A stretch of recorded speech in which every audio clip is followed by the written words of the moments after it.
municipal. Je vais demander à Monsieur le directeur général de faire l'appel. Monsieur François Rage. Présent. Monsieur Philippe Métria. Présent. Madame Géraldine Alexandre. Présente. Monsieur Bruno Bournel. Présent. Madame Myriam Selle.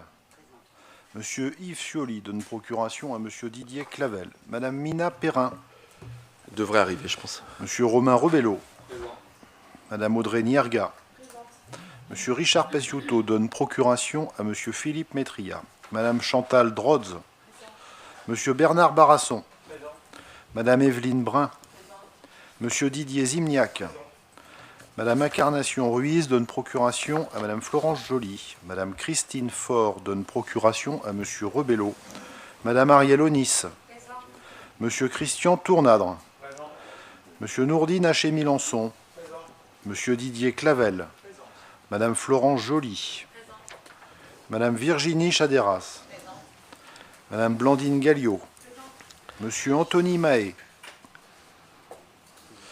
Monsieur Youssef Hadouche donne procuration à Madame Ariel Onis. Monsieur Shakir Merabé donne procuration à Madame Mina Perrin. Madame Audrey Pétisme. Monsieur Jean-Paul Cormeret. Madame Elisabeth Forestier-Hugon donne procuration à Monsieur Yves Ramon. Monsieur Stéphane Herman.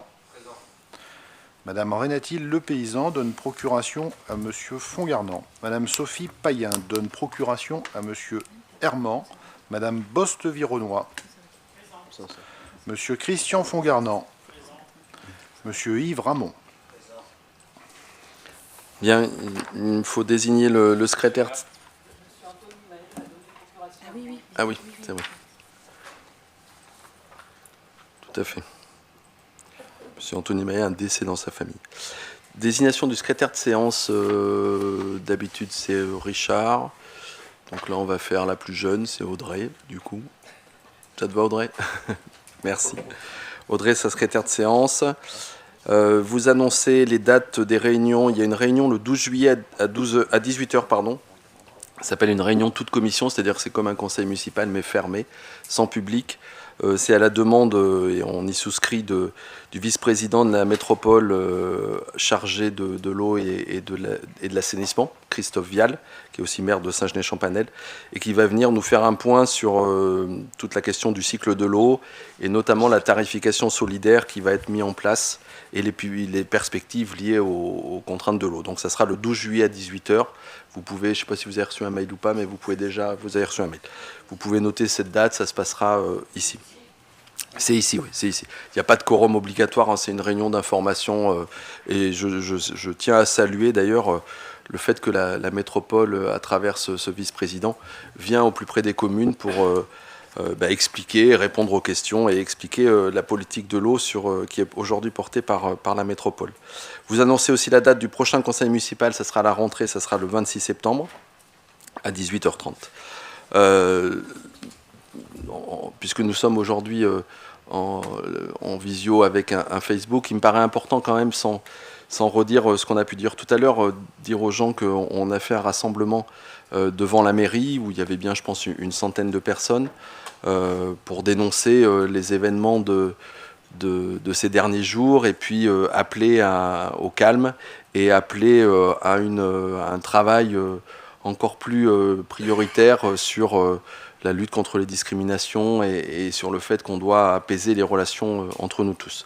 La ville de Cournon a été particulièrement touchée dans la nuit du vendredi au samedi. Il y a eu un décalage par rapport à ce qui a pu se passer en France, avec des exactions contre des vitrines de commerce et contre la poste, et puis un engin de chantier qui a été brûlé et deux voitures aussi qui ont pris feu. Dans la nuit de samedi à dimanche, là aussi il y a eu plutôt on va dire des tirs mortiers, un affrontement entre la police et quelques bandes. Et la nuit de dimanche à lundi était déjà un petit peu plus calme, même si on a eu une alerte autour de la coloc. Et puis depuis, ça s'est un peu apaisé, et je souhaite vraiment que ça continue à s'apaiser. Je voulais en profiter pour remercier l'ensemble des élus qui se sont mobilisés. Je ne peux pas citer tout le monde, mais Madame Selle, qui était de permanence, a été très très occupée.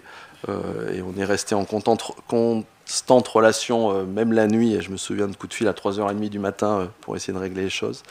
Et M. Bournel et M. Rebello qui étaient sur le terrain au plus près, M. Bournel ayant fait le pompier la première nuit et le médiateur la deuxième nuit. Et M. Rebello aussi, à travers les moyens qu'on a pu mettre en place sur la médiation, etc. Et je remercie aussi l'ensemble des élus qui se sont préoccupés, qui nous ont joints et qui, à leur niveau, ont essayé d'apaiser les choses.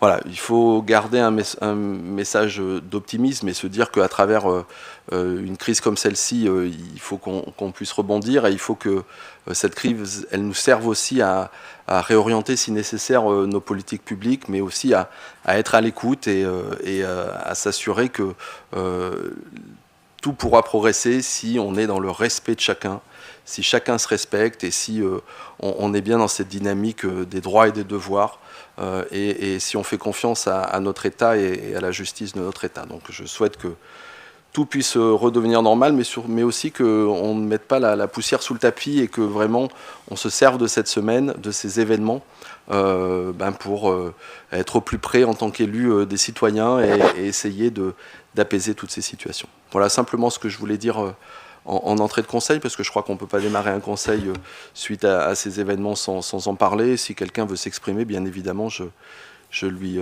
donne la parole.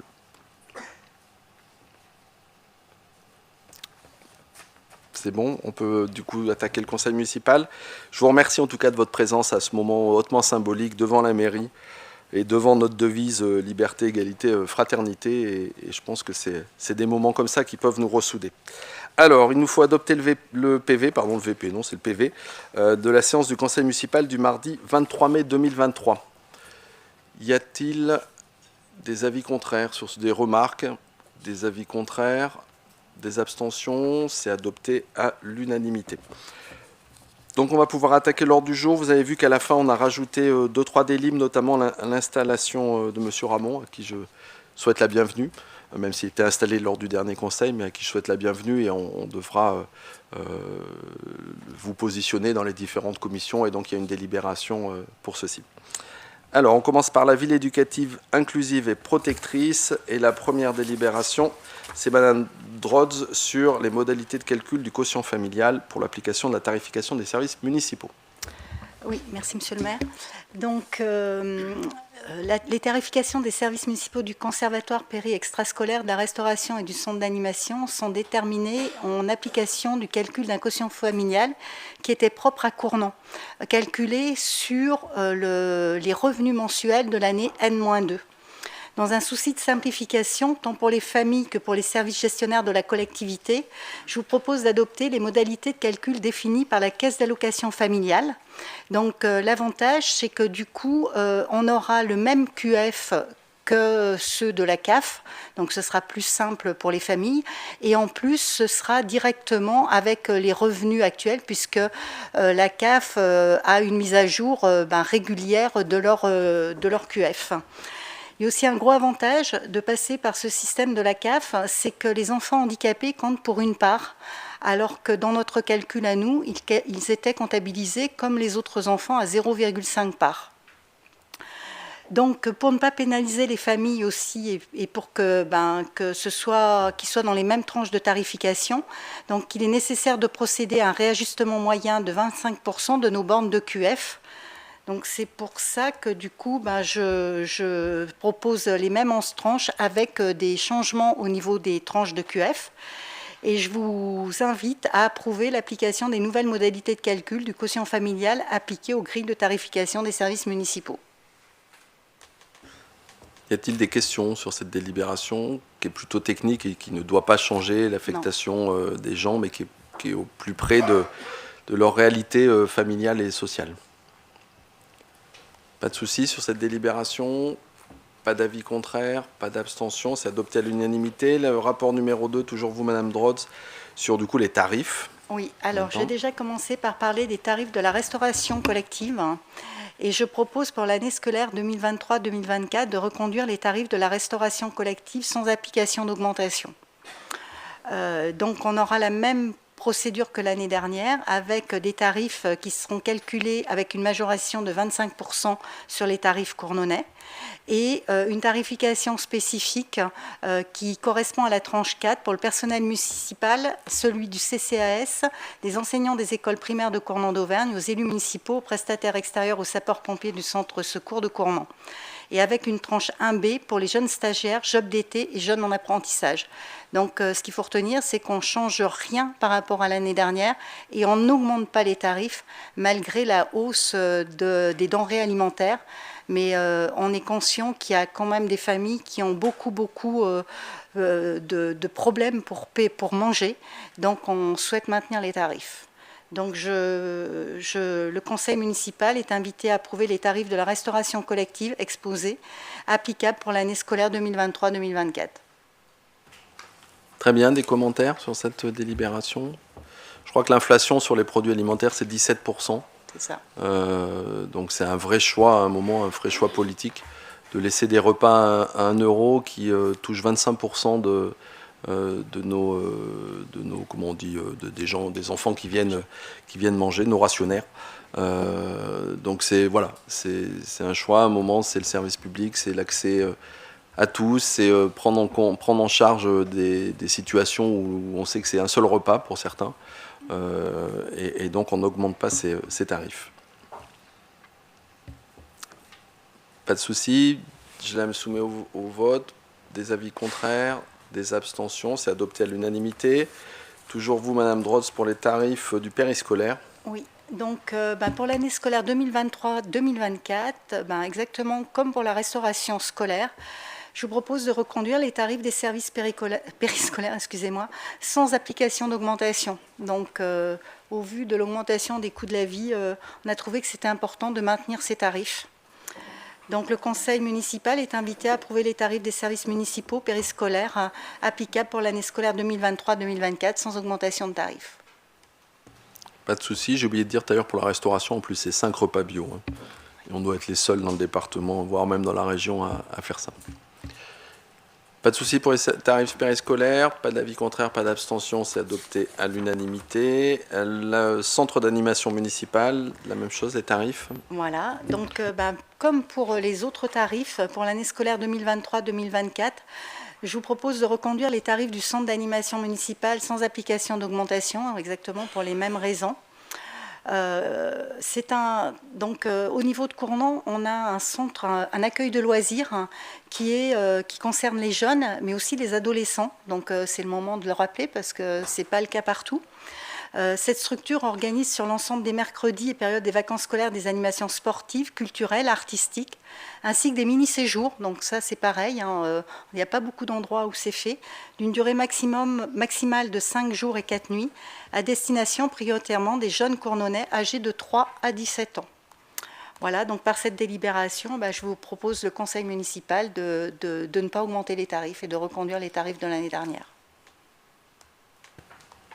Pas de questions, pas d'avis contraire, pas d'abstention, c'est adopté à l'unanimité. Je vous le rappelle, et c'était inscrit dans le dernier journal municipal, c'était le dossier du dernier journal municipal, où ces temps-là ne sont pas que des temps de garde d'enfants, c'est vraiment pour nous des temps éducatifs, je fais le lien avec ce que j'ai pu dire avant, c'est vraiment des temps éducatifs sur lesquels, à côté de l'école, c'est de l'éducation formelle et non formelle, et où on peut là aussi acquérir des réflexes de citoyens. C'est comme ça que c'est construit et c'est comme ça que nos équipes sont formées. Alors, la délibération, c'est plus des tarifs, le rapport numéro 5, c'est le programme Corps européen de solidarité, convention avec l'association Concordia. Donc là, je vais donner la parole à Florence, la conseillère déléguée à la jeunesse. Bonsoir, merci Madame Drotz. Cela concerne le programme de Corps européen de solidarité, un conventionnement avec l'association Concordia. Nous avions l'habitude d'accueillir toutes les années un jeune volontaire européen dans le cadre de ce programme. On rappelle l'intérêt de l'accueil d'un jeune de ce type-là qui favorise la citoyenneté, les échanges interculturels, la dynamique locale d'apprentissage de la citoyenneté et de la solidarité. C'est notamment des intervenants dans les écoles, dans le centre d'animation municipal qui permettent un échange. Du coup, le conventionnement est donc avec la partie Concordia et la partie de la ville de Cournon d'Auvergne. Concordia s'assure de la sélection des candidats, du suivi permanent et régulier, et met à leur disposition un logement et un transport urbain pour les déplacements sur la métropole, ainsi que l'assurance. Et nous assurons la partie financière de cet accueil, notamment, et bien sûr pédagogique au quotidien. Donc nous avons voté un budget de 4 820 € pour l'année. Et je vous propose d'autoriser le maire à signer cette convention habituelle pour nous. Voilà, pour accueillir un nouveau volontaire à partir de septembre. Madame Joly, vous pouvez peut-être rappeler les nationalités des derniers Oui, nous avions une jeune fille turque cette année. L'année dernière, une jeune fille grecque. Voilà, c'est vrai que ça a été compliqué hors Europe, mais effectivement, les choses devraient se faciliter un petit peu. Et notamment en collaboration, rappeler aussi avec notre futur centre d'animation municipale pour avoir le maximum d'échanges interculturels et notre kiosque Europe qui est présent dans la Maison des Citoyens. Tout à fait. Des questions sur ce dispositif qui a fait ses preuves et qui permet une ouverture culturelle et sur l'Europe, et je crois que c'est important. Pas de souci, pas d'avis contraire, pas d'abstention, c'est adopté à l'unanimité. Madame Joly, c'est peut-être vous qui faites la suivante aussi ? Oui. Allez-y. Là, il s'agit du partenariat avec l'association Passeurs d'images, la convention annuelle avec Sauf qui peut, le court-métrage. Vous les connaissez notamment avec la projection des films en plein air à partir de juillet et août qui vont commencer. Et puis également tout l'aspect vidéo. On va avoir des ateliers vidéo notamment pour nos jeunes. Et puis une soirée spéciale dans notre cinéma municipal au Gergovie.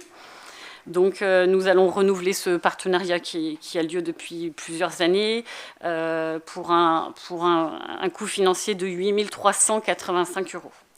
Donc je vous invite bien sûr à venir au cinéma de plein air en famille et puis permettre à monsieur le maire de signer ce partenariat.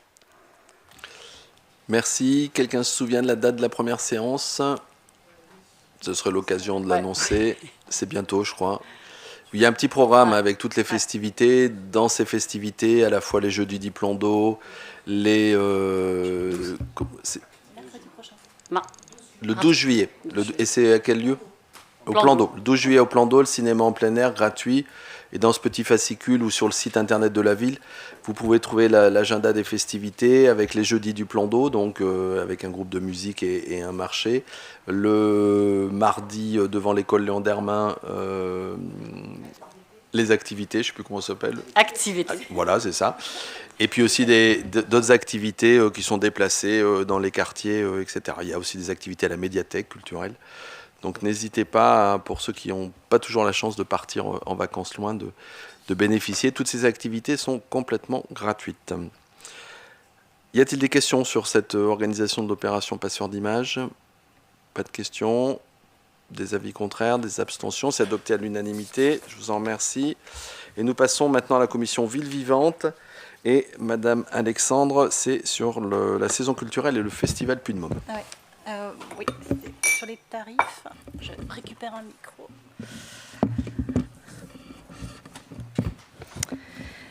Oui, j'en profite pour dire qu'on a énormément de chance dans cette ville, d'avoir énormément d'animations culturelles, sportives, tout au long de l'été. C'est peut-être pas toutes les villes comme ça. On a vraiment beaucoup de chance. Alors, la première délibération concerne les tarifs de la saison culturelle et du festival Puy de Môme de l'année prochaine. Ça me donne l'occasion de vous parler un petit peu de la façon dont nous avons travaillé pour notre saison, notamment pour l'année prochaine. C'est une réflexion qu'on avait entamée avec les élus en commission aussi. On a pas mal discuté de tout ça. Et donc, on a envie d'amener encore plus de monde dans notre salle culturelle, rencontrer encore plus de membres, quand on l'a fait notamment sur le festival Puy de Môme. Et on s'est rendu compte que ce qui était intéressant, c'est que les parents puissent venir avec leurs enfants sur les événements culturels. Et on aura beaucoup de séances les samedis avec un tarif spécifique qui est en fait le même tarif que celui de Puy de Môme, donc 6 € pour une entrée, et ça nous donnera l'occasion, ces samedis après-midi, de passer un moment convivial ensemble avec un petit goûter aussi, voilà, parce que rien ne vaut le convivial. Alors ça, c'est le premier tarif, c'est une nouveauté en fait, hein, c'est donc des des spectacles adaptés famille, les samedis après-midi. Et puis après, on a les grands spectacles, on dit grands spectacles parce que voilà, ils attirent un public plus large, peut-être parfois un peu plus cultivé, mais et encore, j'en suis pas sûre. On aura notamment changé l'eau des fleurs en partenariat avec le Centre. Et ces tarifs-là, comme ce sont des tarifs plus chers, enfin oui, pour nous, un coût de session plus cher, ce seront des tarifs à 25 € pour le tarif plein. Donc on a 2 tarifs maintenant sur la saison, un tarif jeune public et un tarif adulte. Mais même les choses adultes, on peut les voir avec les enfants. Donc ça, c'est des choses d'envergure. On aura notamment Sophia Aram en fin d'année prochaine, au mois de mars. Je n'ose pas dire de bêtises, peut-être, mais même. Il y aura des abonnements possibles, bien évidemment. Et puis on a toujours le tarif Pass Culture et Pass Région qui sont identiques à l'année passée, pour 8,50 €. Voilà, je crois que j'ai à peu près tout dit pour les nouveautés de cette année sur notre saison. Vous avez une très belle image derrière moi du festival Puy de Môme qui avait été déplacé cette année auprès de la coloc, et vous voyez la vie que ça avait donné, un vrai lieu de festival. Et puis en plus le soleil était de la partie. J'invite tout le monde à partir de début septembre à pouvoir prendre ses places. Oui. Et donc à la fois sur le site, la plaquette sera sortie. Puis on aura une présentation de saison. Et il y aura aussi. une présentation de saison début octobre, mais on peut Le même vendredi, prendre des places avant. Voilà. Avec un spectacle d'ailleurs qui aurait dû avoir lieu sur le festival Puy de Môme et qui n'a pas pu avoir lieu. C'est la compagnie Suprême Legacy. Suprême Legacy, merci, qui n'a pas pu installer sa structure et qui installera sa structure là, dedans, dans la coloc, et ce sera un très beau moment de danse et de création artistique. Et ça sera gratuit. Et ce sera gratuit. Pour faire découvrir les autres spectacles aussi, vous donner envie de venir. Pas des questions sur cette saison, donc on réoriente un peu, comme l'a dit Madame Alexandre, on réoriente un peu notre saison, à la fois sur ce qu'on sait faire, sur ce qu'on appelle entre guillemets les grands spectacles, mais aussi en direction des plus jeunes et des familles, en essayant d'instaurer un moment de rencontre les samedis, pour que ça devienne un rendez-vous. Voilà, où on se retrouve et on vive ensemble un moment culturel, un moment d'échange. Alors, y a-t-il des avis contraires sur cette délibération, des abstentions? C'est adopté à l'unanimité. Je vous en remercie et j'espère vous voir nombreux sur ces spectacles. La suite, c'est la convention avec la ville du Sandre. Oui, alors là, je ne vais pas m'étendre, c'est comme tous les ans. Donc vous savez qu'on a des conventions avec plusieurs villes pour les festivals jeunes publics, le nôtre, mais aussi là pour l'occasion, c'est celui du Sandre. Et donc nous accueillerons, dans le cadre de leur festival Juste pour demain, à la salle de Cournon, nous allons accueillir un spectacle qui s'appelle Mange tes ronces. Voilà, donc après on partage tout avec la ville du Sandre, coût de session, voilà, tout, la prise en charge des gens sur place. Je vous en fais pas le détail parce que chaque année c'est un peu différent, mais chaque année on se débrouille pour que ce soit moitié-moitié. Et on m'a dit que du bien sur ce spectacle. Ah oui. Vraiment. Il est extrêmement connu et reconnu. Pas de questions, des questions, pas de soucis, pas d'avis contraire, pas d'abstention, c'est adopté à l'unanimité. Le rapport numéro 9, alors c'est une nouvelle délibération sur la mise à disposition des salles et espaces de la coloc. Oui. Alors, on avait déjà une première délibération depuis 2 ans, presque 3 maintenant, pour cette salle de la coloc. Donc l'intention, c'est de la prêter le plus possible et dans les meilleures conditions, mais il y a quand même un tarif de cette salle pour que les gens puissent venir le plus possible, nos associations notamment, et nos associations déposent un dossier l'année précédente pour pouvoir venir au mois de juin. Voilà. Donc après, il y a quelques exceptions, quand on arrive à trouver des espaces sur d'autres moments de l'année, mais la priorité leur est donnée au mois de juin, elle leur appartient. On a voulu, en changeant un peu cette délibération, mettre plus axer plus et faire plus de gentillesse à nos associations que nous aimons beaucoup et qui font des choses magnifiques, et notamment sur la mise à disposition du hall qui est une nouveauté. Vous savez qu'on fait maintenant des petites expositions. Je dis petites parce qu'elles ne sont pas très... Voilà, il n'y a pas énormément de choses qui sont vues, mais notamment on a fait des expositions photos avec, ici c'est GEM, c'est l'association GEM qui nous avait amené ces réalisations, mais ça peut être aussi de la peinture, ça peut être... Voilà, donc c'est des options possibles. Les associations commencent à le savoir et viennent nous voir pour justement pouvoir exposer dans le hall de la colloque. Et ça amène une convivialité et ça amène de la vie. Et ça, c'est très important pour nous. Voilà. Dans les nouveautés sur ce prêt de la colloque, c'est que nous, comme je vous l'ai dit, on voudrait axer plus sur nos associations, leur faire un peu plus de gentillesse et les ouvrir encore plus à eux. On limite les frais de personnel pour eux. Vous savez que quand on prête la colloque, le gros problème, c'est les techniciens, puisqu'il faut forcément des techniciens pour s'occuper de la colloque. C'est un gros outil, un bel outil, mais qui a un prix, qui a un coût. Et pour nos associations, quand c'est à but caritatif, qu'elles ne font pas payer l'entrée, on prendra en charge, nous, pour un volet de 10 heures, ces encadrants, enfin ces techniciens. Par contre, il y a toujours à la charge des associations le prix du SIAP. Voilà, le gardiennage, en fait. Et sécurité pompier en même temps. Oui. Des questions sur cette délibération? Monsieur Hermont? Merci, monsieur le maire. Juste peut-être une petite précision, Oui. Notamment sur les frais de mise à disposition de personnel technique. Est-ce que ça s'applique également aux structures qui sont extérieures au tissu associatif coordonné? Est-ce que tu peux préciser ta question? Pour les techniciens? Oui. Les techniciens sont payants pour les extérieurs. C'est ça que tu veux savoir? Oui. Oui. L'extérieur, la vie associative. Oui, sauf les écoles, évidemment. En dehors de Courdon, je parle. Les associations en dehors de Courdon. Non, là, c'est pour nos associations courdonnaises. D'accord, mais ceux qui bénéficient de la location effectivement de cette structure-là, si elles ont besoin de faire appel aux techniciens... Là, ils sont refacturé. payants, il y a un coût. D'accord. C'est précisé dans la location de la colloque. Merci. Ils font appel à des intermittents, on peut leur donner Oui. la liste d'ailleurs. Voilà. et Soit puis, c'est les nôtres, parce qu'en fait, il faut être agréé pour travailler dans la colloque. Donc, soit c'est ceux qui travaillent déjà pour nous, soit c'est des gens qui sont des intermittents qui viendront sur une liste. D'autres questions? C'était ça. Cournon a la chance d'avoir un patrimoine très important en lieu parce qu'on a la colloque, mais on a aussi l'Astragale, on a la salle polyvalente, on a l'alambic. Et depuis 2-3 ans, notre volonté, c'est vraiment d'ouvrir ces lieux parce qu'en fait, un lieu n'existe que par la vie qui peut s'y passer. Les murs en tant que tels n'ont pas de valeur, si ce n'est qu'ils peuvent être à l'origine de rencontres, de diffusion, de création, etc. Donc on a cette politique aussi sur l'Astragale, et là c'est avec Audrey qu'on voit ça, où on ouvre beaucoup plus la salle de l'Astragale. La salle polyvalente, on l'ouvre, mais on fait un peu plus attention au type de salons qui sont présents.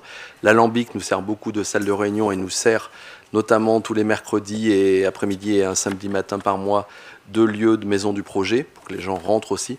Et puis du coup, la colloque, là, prend toute son ampleur dans la mise à disposition de ce lieu, qui est un lieu magnifique, et en plus au cœur d'un quartier, et qui doit vivre plus qu'il ne vivait. Et c'est donc ça qu'on arrive à faire, à mettre ensemble, et puis c'est au service de nos associations.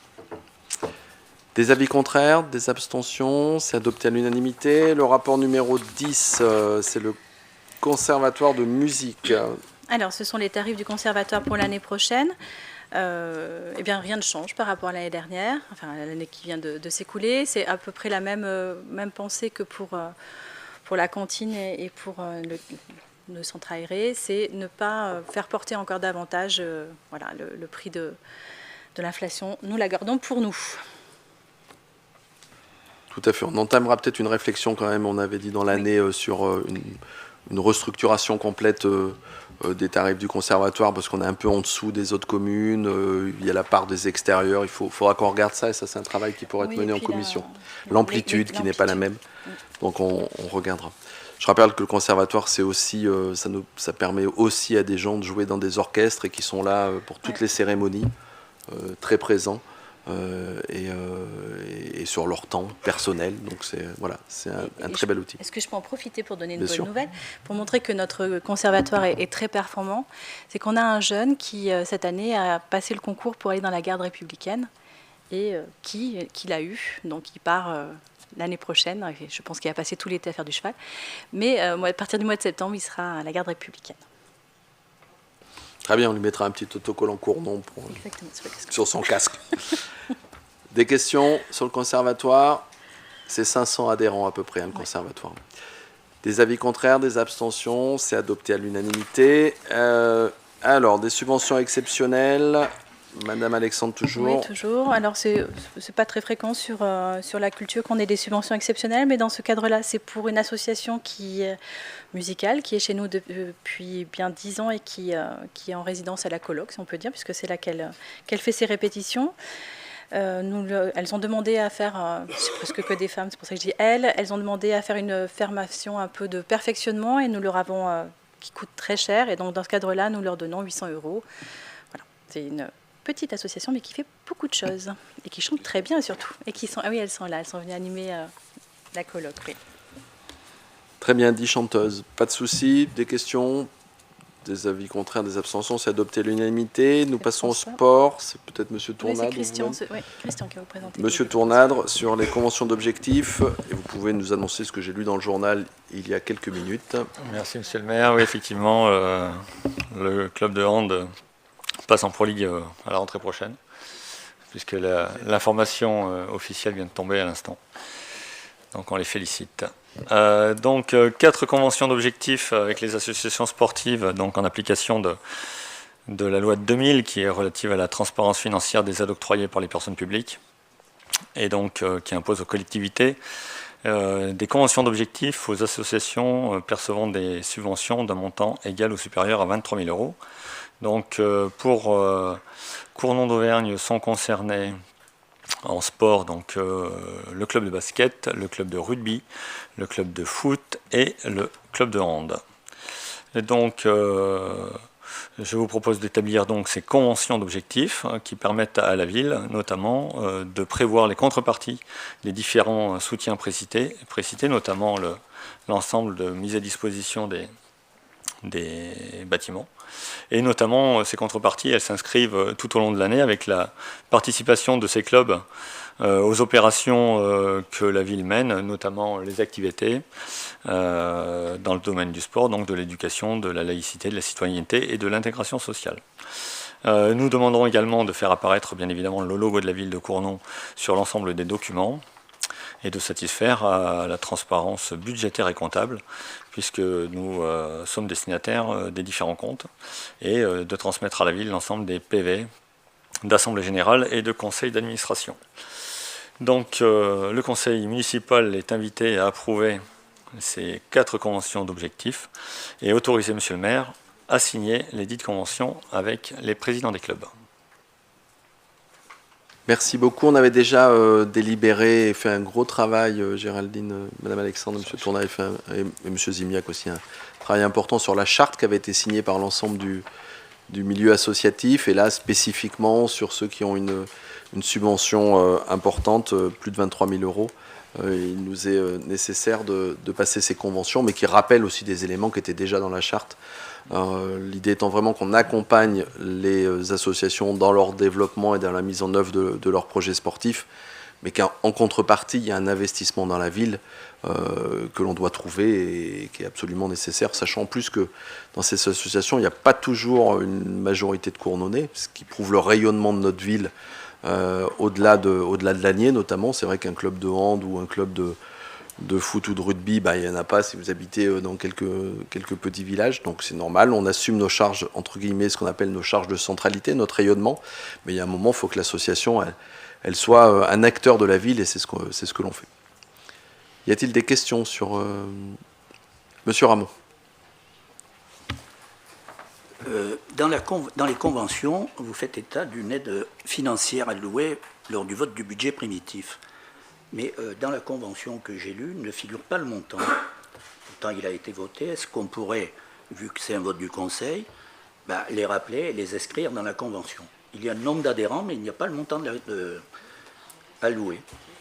Pour chaque, oui, enfin, je parle sous le contrôle de l'administration, mais oui, on peut, puisque c'est public de toute façon. La subvention a été votée au budget primitif, donc on pourrait l'intégrer, l'écrire dans la convention. Vous avez raison, oui, tout à fait.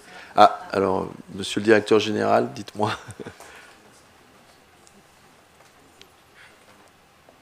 Ouais. Ah, d'accord. Ok. Donc, ok.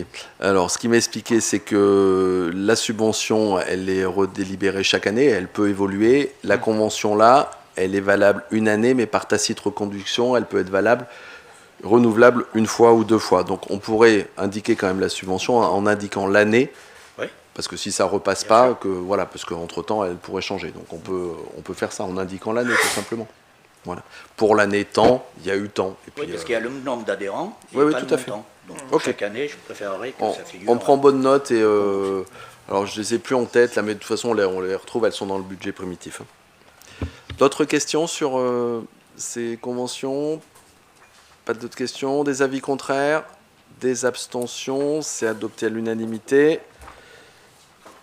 Et c'est peut-être encore vous, Monsieur Tournadre, sur les installations sportives. Donc, délibération numéro 13, installation sportive mise à disposition du collège Laribert. Donc, comme tous les ans, je vous présente ces mises à disposition, puisque la ville met à disposition du collège diverses installations sportives, notamment le gymnase de Laribert.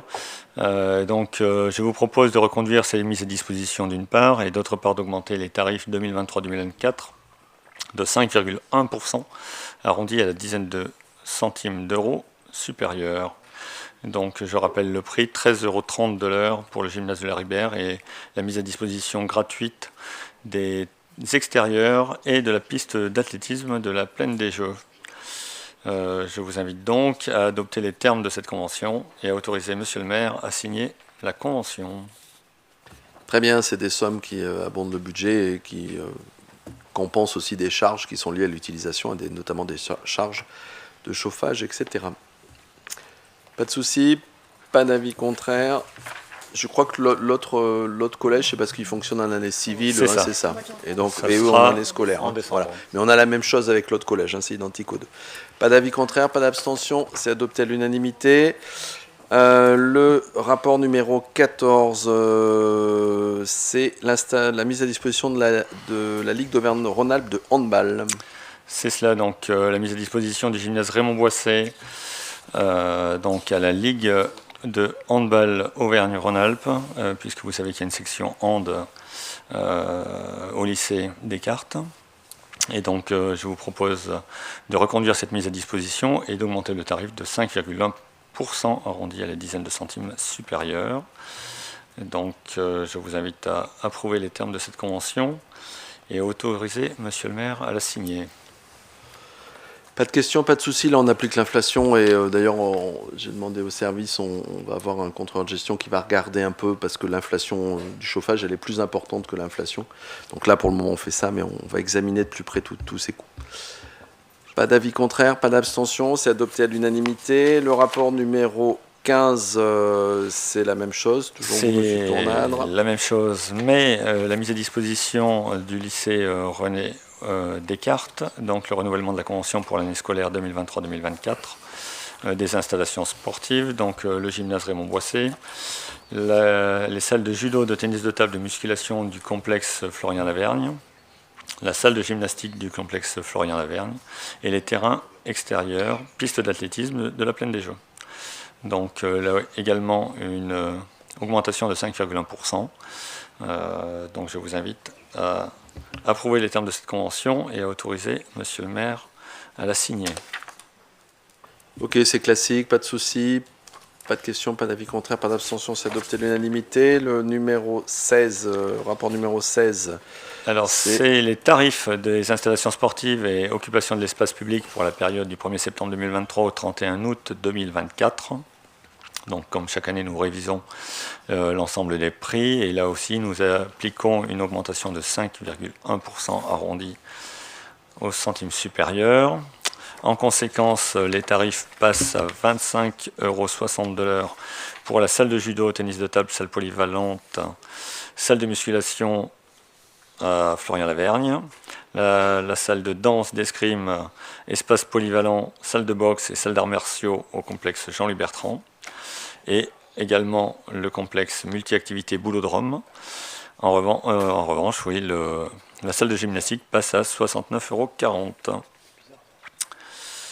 €. Les gymnases donc en location horaire pour autres que rencontres sportives sont à 2078 € pour la journée et les terrains de sport à 93,90 €. Les autres espaces publics, pour une utilisation occasionnelle, sont facturés 17,70 € pour un créneau de 2 heures et 58,30 € pour journée. Je vous invite donc à approuver les tarifs des différentes installations sportives tels qu'indiqués dans la délibération. Merci. Je rappelle bien évidemment que ces tarifs ne s'appliquent pas aux associations cournonaises. Ça permet d'évaluer l'aide, l'apport qu'on fait en mettant à disposition tous ces équipements. Des questions? Avis contraire, abstention, c'est adopté à l'unanimité. Je vous en remercie. On passe à la commission Ville durable et redessinée. C'est M. Métria sur des acquisitions de parcelles. Merci, Monsieur le maire. Oui, c'est une première délibération qui concerne une acquisition. Donc, vous voyez, c'est la petite parcelle qui est située à la Fontanie, la BX 40, entre l'avenue de la Gare et l'avenue de la République. Donc, c'est une petite parcelle qui est inscrite comme emplacement réservé au plan local d'urbanisme de la ville de Cournon d'Auvergne. Donc, le propriétaire, Monsieur Louis Missonin, souhaite vendre à la commune donc, cette parcelle. Donc il est proposé d'acquérir à l'amiable cette parcelle à M. Missonin au prix de 13 € le mètre carré, soit un total de 8 944 € TTC. Et la commune prendra à sa charge les frais d'acte nécessaires à cette vente. Et cet emplacement réservé a été créé dans le plan local d'urbanisme pour la création d'une continuité piétonne entre l'avenue de la Gare et l'avenue de la République.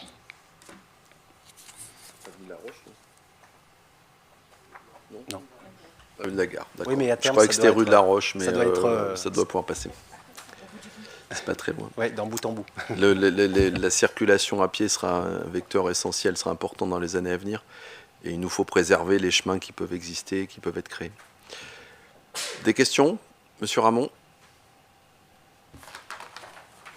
Sur cette délibération ainsi que sur la suivante, l'acquisition de cette parcelle ne nous semble pas prioritaire. Une liaison située à 200 mètres en allant vers Clermont, qui doit s'appeler Impasse de la Fontanie, permet de relier l'avenue de la République à la rue de la Roche, avenue de la Gare. C'est à 200 mètres près, on y est.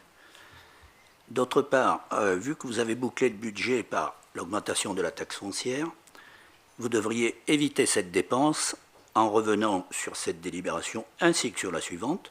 Le coût des deux réunis, frais compris, va avoisiner les 20 000 €. Donc notre groupe votera contre ces deux délibérations. Ok, cette délibération et cet achat la suivante, c'est un peu différent. Mais celle-là, ça fait partie d'un schéma sur lequel nous avions travaillé, Géraldine Alexandre, et il avait été associé au dernier mandat. Il est possible qu'il y ait des chemins qui sont en parallèle, pas très loin.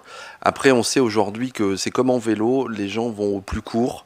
Et quelquefois, leur faire un détour ne les incite pas à se déplacer à pied et à prendre le bon itinéraire. Donc il y a un schéma, comme il y a un schéma cyclable métropolitain, il y a un schéma pédestre, ou je ne sais pas comment on l'appelle, de la ville dans lequel elle figure.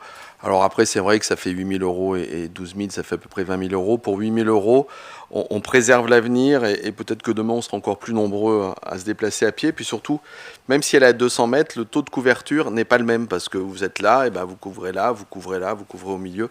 Donc ça ouvre un champ bien plus important, mais j'entends votre position. D'autres interrogations, d'autres commentaires? Donc des avis contraires, 4. Oui, c'est ça, il y en a un de vous qui a... Voilà. 4. Des abstentions, c'est adopté. Je vous en remercie. Le rapport numéro 18, c'est toujours une acquisition de parcelles. Oui, c'est une acquisition de parcelles sur le tram, sur les côtes du tram. Donc c'est la parcelle ZP 127. Donc les propriétaires, mesdames Françoise Matret et madame Marie-Claude Dole, souhaitent vendre à la commune de Cournon d'Auvergne leur terrain cadastré, donc je dis ZP 127, situé sur les côtes du tram pour une superficie de 2730 m². Cette parcelle est située en zone N du plan local de l'urbanisme et elle est Elle est en espace boisé classé et se situe dans une zone de coteaux fragile et à préserver. De plus, la commune possède plusieurs parcelles dans ce secteur stratégique pour maintenir une ceinture verte en limite d'urbanisation. Donc il est proposé d'acquérir à l'amiable cette parcelle à ses propriétaires au prix de 3 € le mètre carré, soit un prix de 8 190 € hors frais annexes. Et puis la commune prendra à sa charge les frais liés aux actes de cette vente. Voilà. Dans ce cas précis, on est sollicité en fait par des gens, hein, c'est pas nous qui allons les solliciter. Et on regarde si ça a du sens. Là, on a besoin de protéger, c'est pas très loin de la carrière du Trat, la carrière de Chaux, hein, dans laquelle les plus jeunes se déplaçaient il y a quelques années. Voilà. D'autres questions? J'ai bien entendu votre remarque aussi sur cette délibération. Pas de souci, Monsieur Herman. Oui, merci Monsieur le maire. Simplement peut-être une petite précision. Cette parcelle aujourd'hui, elle n'est pas constructible de toute façon. Non. Elle est en zone. Donc, quel est l'intérêt de l'acquérir? En fait, ça nous permet... Sachant qu'il y aura potentiellement rien dessus, quoi. En fait, on est à la limite de l'urbanisation et ça va nous permettre d'aménager cette frontière, cet espace qui est entre l'urbanisation et le reste des coteaux plus sauvages, etc. Et puis, ça évite aussi que quelqu'un d'autre l'achète et puis il fasse peut-être n'importe quoi, un dépotoir ou je sais pas quoi. Donc, on protège les choses. Pour ce prix-là, on peut.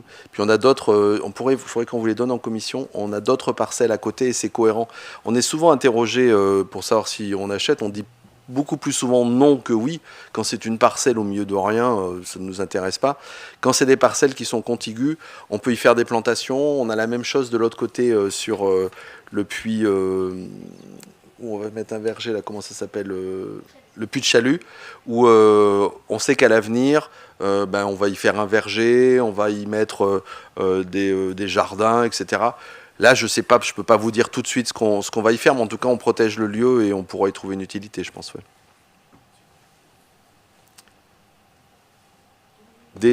D'autres questions? Monsieur Métria, vous voulez rajouter quelque chose? Non, pas spécialement. Non. Je soumets au vote. C'était juste pour... c'est ce que j'avais marqué. En fait, on est dans un espace boisé classé. Donc, on se garantit d'une chose, parce qu'on a beau marquer dans le PLU des espaces boisés classés ou des espaces protégés, il arrive malencontreusement que parfois des particuliers déboisent leurs parcelles en se disant qu'ils sont chez eux, quoi que ce soit. Mais l'espace boisé classé, même si pour certains ça paraît un terme impropre en disant mais il n'y a pas de forêt, c'est pas un bois. Un espace boisé classé, c'est un espace naturel qu'on laisse à la nature et sur lequel on intervient très peu. Pour il y a plein de raisons. Ça maintient un petit peu les sols, ça protège aussi des fois de certains orages ou des choses comme ça. Et donc ça nous garantit une chose, c'est que ces espaces qui sont quand même assez en amont de la ville et on va dire de la partie village, qui sont assez abrupts et tout ça, qui vont rester en espace boisé classé et que personne n'ira les défricher malencontreusement ou pas malencontreusement. Voilà, donc c'est aussi parce que c'est un espace boisé classé qu'on se permet de l'acquérir aussi pour continuer à le préserver. Question. Alors, des avis contraires, 4, des abstentions, 4 aussi. C'est ça? Ok, et c'est adopté. Rapport numéro 19, adhésion à la charte 2EC, je ne sais pas comment on dit, par la commune. 2EC. Donc c'est la proposition dans le cadre du projet Cœur de Ville d'adhérer à la charte 2EC. Donc la charte 2EC, la labellisation 2EC, ça veut dire 2EC, engagement, économie circulaire de la construction et de l'aménagement. Cette dernière vise à développer et à promouvoir l'économie circulaire dans le domaine de la construction et de l'aménagement en accompagnant la mise en œuvre d'une démarche responsable tant sur la réglementation relative à la prévention et la gestion des déchets que sur la valorisation des matériaux alternatifs issus des déchets non dangereux. Donc l'idée, c'est d'avoir sur des projets d'aménagement des notions un petit peu d'économie de recyclage et d'économie circulaire, quoi. Donc c'est un label qui est porté par le ministère de la Transition écologique et solidaire et qui est piloté par le CEREMA pour eux. Donc il est proposé d'adhérer à cette labellisation. Cette labellisation, en fait, il y a trois étapes. Il y a la première étape qui est une étape de conception. Donc c'est dans le cadre de la conception du projet. Eh ben, il faut, ça doit permettre à la collectivité de prendre connaissance et de signer une charte d'engagement et donc de s'engager sur certaines notions de la labellisation. Donc ça, c'est une partie qui a déjà été, enfin notre projet correspond déjà un petit peu à ces engagements qui ont été déjà organisés. La deuxième chose, c'est le stade de la réalisation. Donc là, ça vise surtout à intégrer dans le cadre de marchés publics concernant le projet Cœur de Ville, tous ces éléments pour pouvoir prétendre à cette labellisation. Donc c'est ce que nous avons aussi intégré dans tous les marchés d'appel d'offres. Et après, il y aura une troisième phase qui sera la phase d'achèvement à la fin, où le CEREMA nous accompagne pour vérifier si tout ce qui a été engagé a bien été réalisé, si on a bien participé à cette charte de l'économie circulaire et de réutilisation des déchets. Et puis bon, alors on pourrait se dire que ça ne sert pas forcément à quelque chose puisque c'est labellisation, mais en fait ces labellisations, elles contribuent à rendre notre projet vertueux, c'est-à-dire de se dire, voilà, on se force à respecter ces chartes, on en a pris différents labels, donc des fois ça permet de s'obliger à avoir des projets respectueux, et surtout ça permet, quand on fait des demandes de subventions, de montrer qu'on est des projets qui essayent d'être porteurs et d'essayer d'être labellisés dans des domaines un peu avant-gardistes, et donc du coup de aussi attirer un peu plus l'attention des financeurs sur notre projet par rapport à d'autres projets qui seraient un peu plus, on va dire, gérés de manière classique, quoi. Donc voilà, donc je vous propose d'adhérer à cette charte et puis d'autoriser Monsieur le maire à signer les différentes pièces relatives à l'adhésion de cette charte, quoi. Et puis simplement ajouter aussi qu'on a eu un stagiaire d'une école d'ingénieurs qui est venu, qui a fait son stage et qui a travaillé sur la mise en œuvre de cette charte. Donc ça n'a pas été un travail supplémentaire pour nos services, mais ça a été un bon terrain de travail pour un stagiaire. Y a-t-il des questions sur cette adhésion ? C'est une simple adhésion, mais je pense que ça peut nous rendre service. Puis ça nous permettra d'objectiver tout ce qu'on fait aussi et réellement de voir si ce qu'on a mis en œuvre est efficace 10 ans après. Pas de questions, pas d'avis contraire, pas d'abstention, c'est adopté à l'unanimité. Vous avez la charte d'engagement derrière. Le rapport numéro 20, toujours vous, M. Métria, c'est convention pour mise à disposition par l'EPF. Ouais. Et je rajouterais juste un truc sur le stagiaire, c'est qu'en fait, ces choses-là qui nous paraissent pour nous des fois un peu, pas avant-gardistes, machin, mais pour eux, ça leur paraît tout à fait naturel aujourd'hui dans leurs écoles. Ça veut dire qu'ils n'ont pas forcé du tout pour porter ce projet, quoi. Donc il faut aussi être dans le bon timing. Donc convention de mise à disposition par l'EPS MAF à la commune de Cournon d'Auvergne de la parcelle cadastrée BS numéro 12, alors, qui se situe au 9 avenue de la Liberté. Donc c'est une parcelle qui a été acquise pour le compte de la commune par l'EPF Auvergne et qui en est propriétaire donc, du coup, depuis le 12 février 2017. Donc cette parcelle, elle est avenue de la Liberté, elle représente une superficie de 772 mètres carrés. Dans le cadre du projet Cœur de Ville, cette parcelle a été identifiée pour accueillir la base de vie du chantier sur une partie de la parcelle. Donc voilà, dans le cadre du chantier de Cournon Cœur de Ville, les entreprises qui vont travailler, enfin l'entreprise qui sera retenue pour travailler les espaces publics a besoin d'avoir une base de vie. Donc on demande à l'EPF, qui en est propriétaire aujourd'hui, de nous le remettre à disposition. Donc il y a une convention avec tous les termes de la convention pour qu'on puisse après utiliser cette parcelle comme base de vie. Voilà. Donc c'est au 9 avenue de la Liberté. Des questions ? Monsieur Ramon ? Puisqu'on parle de l'aménagement du cœur de ville, dernièrement, il semblerait que le cœur de ville ait eu une tachycardie suite à un désaccord entre leur donneur d'ordre et le chef des travaux. Ce dernier aurait démissionné. Qu'en est-il ? Pouvez-vous nous donner plus d'explications ? L'avez-vous remplacé ? J'invite les élus de la majorité à ne pas traiter des questions de ressources humaines parce que c'est d'une telle complexité que je préfère m'en occuper, mais vous allez vous en occuper, donc c'est bien vrai. Je vais vous répondre parce que de toute façon c'est une délibération qui est un peu plus loin dans le cadre des RH.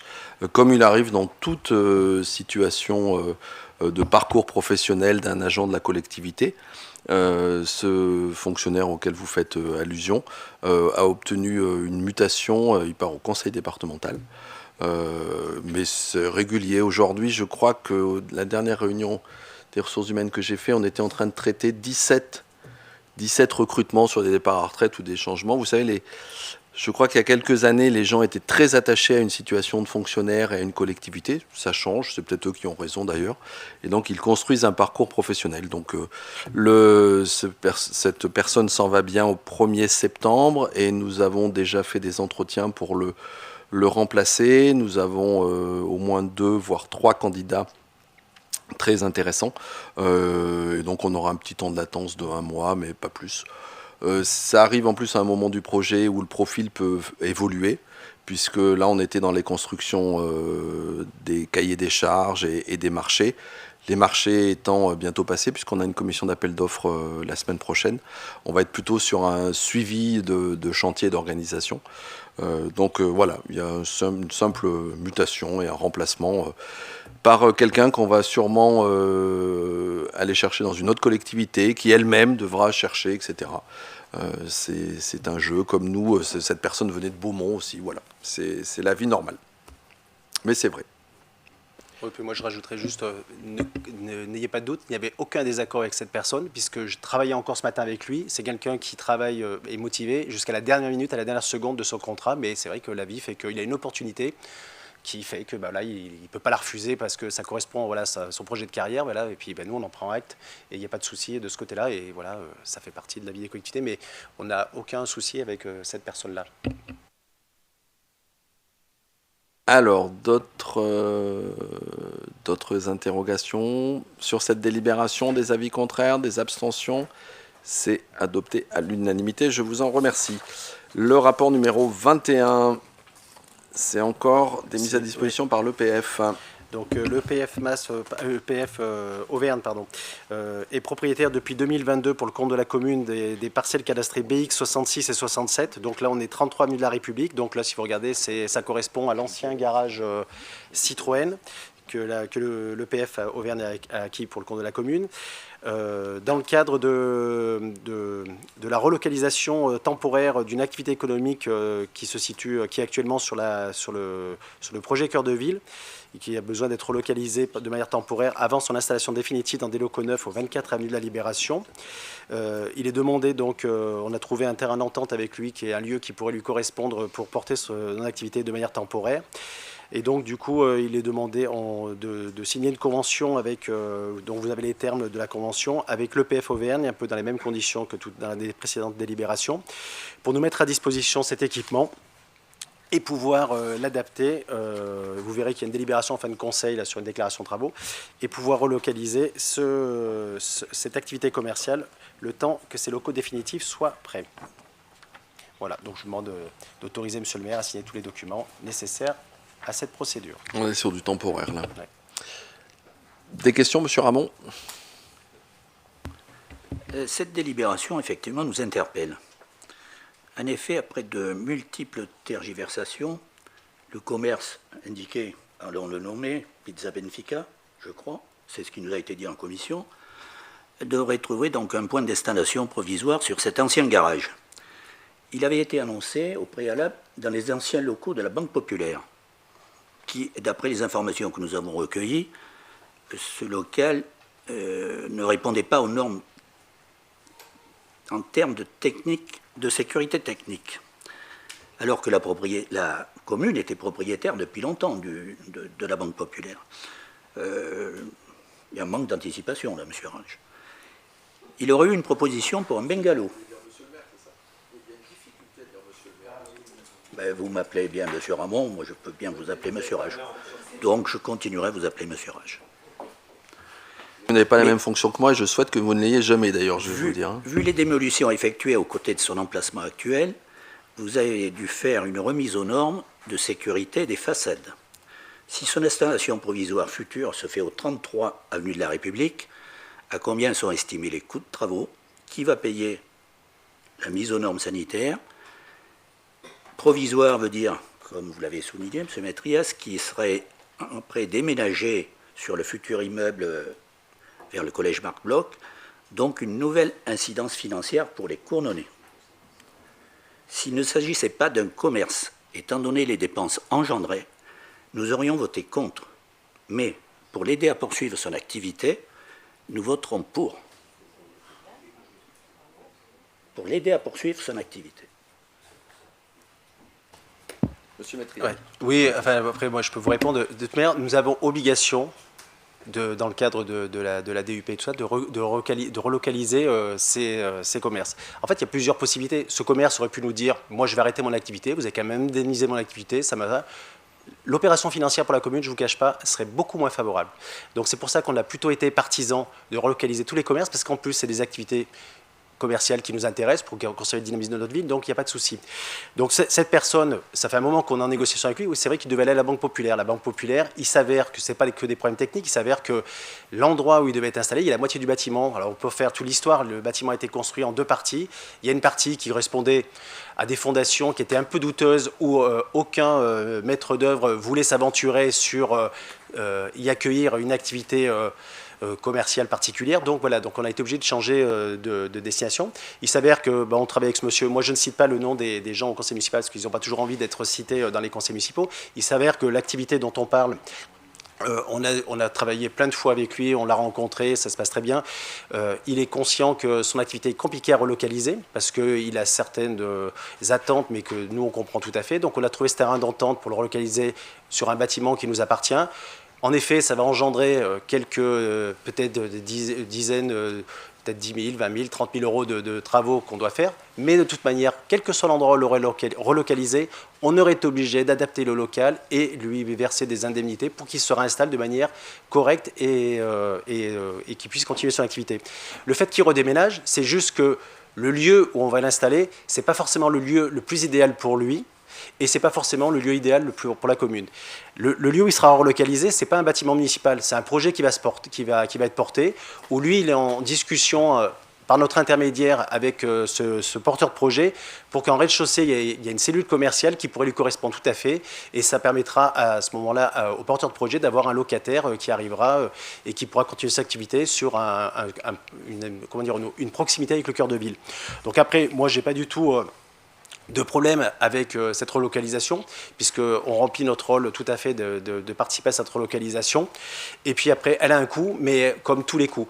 Après, le fait que ça nous a obligés à conforter, comment dirons-nous, ce bâtiment là où il est tout de suite, c'est juste la vie naturelle des achats, des déconstructions, des mises à disposition des terrains pour les fouilles archéologiques. Ça veut dire qu'à un moment donné, on ne peut pas attendre de tout avoir. Il s'avère que ce monsieur n'est pas propriétaire des bâtiments.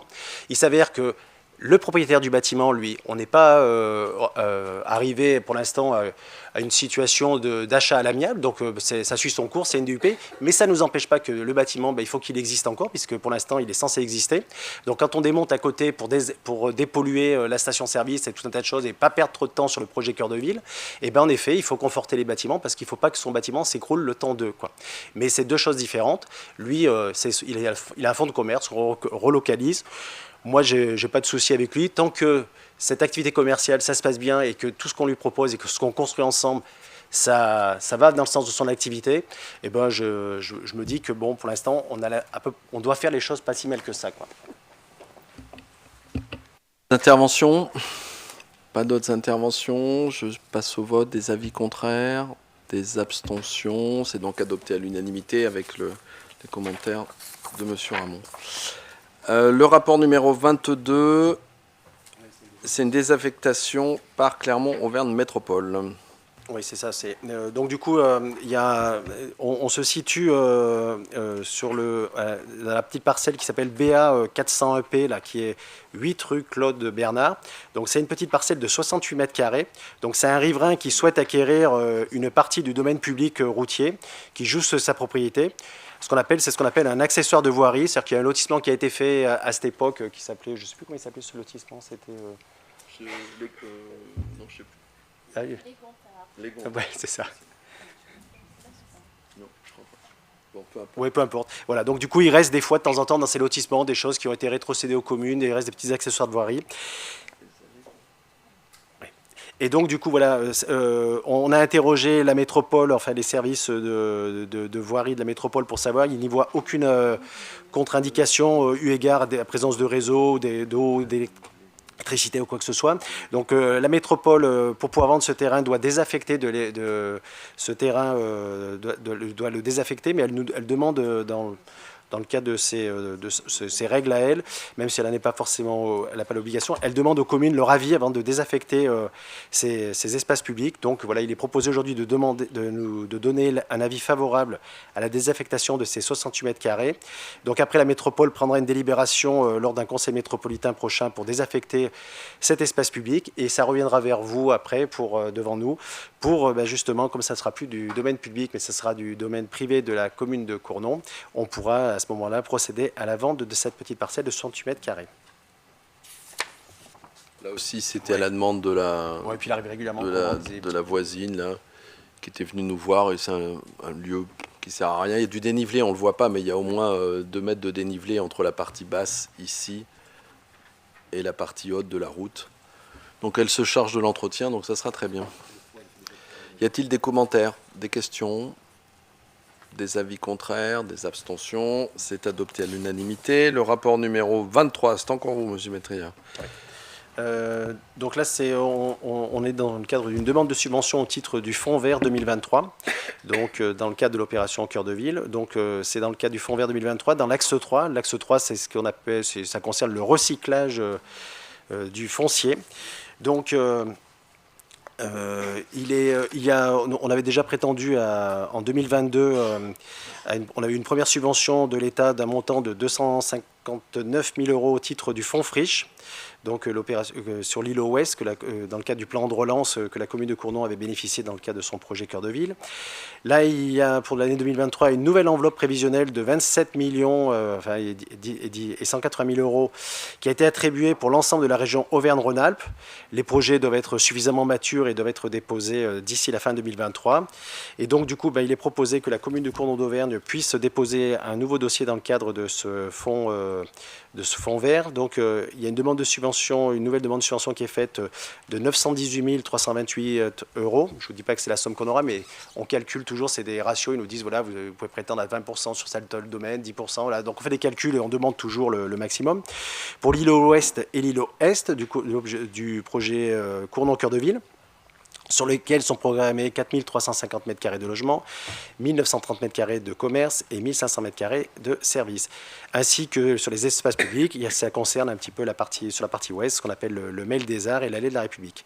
Et donc vous avez en dessous la subvention, là, est sollicitée sur les dépenses relatives à l'acquisition foncière de la parcelle BS 571 de l'îlot Est pour 215 000 €, la démolition et le désavantage de la parcelle BX 94 sur l'îlot Ouest et l'ensemble de l'îlot Est pour 373 023 €, les fouilles archéologiques pour 240 000, c'est pas le montant des fouilles, mais c'est la quote-part des fouilles concernant les îlots sur lesquels on demande cette subvention de fonds vert, et la conduite opération en régie qui est pour un montant de 89 605 €. Voilà. Donc il vous est demandé d'autoriser Monsieur le maire à accomplir toutes les formalités nécessaires à l'obtention et à la demande et peut-être à l'obtention de cette subvention.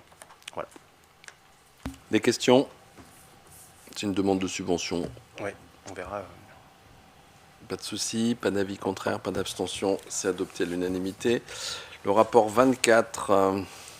C'est une déclaration préalable de travaux pour le compte de la commune de Cournon d'Auvergne. Donc là, c'est en lien avec la délibération. Voilà, c'est en lien avec la délibération qu'on a prise là tout à l'heure sur la mise à disposition par l'EPF Auvergne de la parcelle Avenue de la Liberté pour créer la base de vie du Cournon Cœur de Ville. Donc maintenant qu'on a cette parcelle mise à disposition, il convient de faire une petite déclaration de travaux pour modifier l'accès et l'élargir à 5 mètres pour pouvoir permettre l'accès à cette base de vie de manière sereine.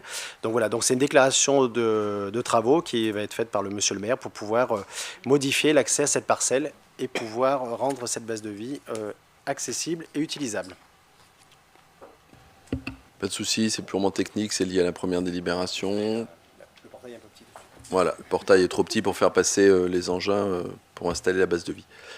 Pas d'avis contraire, pas d'abstention, c'est adopté à l'unanimité. Alors toujours dans la ville durable et redessinée, une délibération qui est prise dans toutes les communes et qui est portée par la métropole et qui est passée au dernier conseil métropolitain.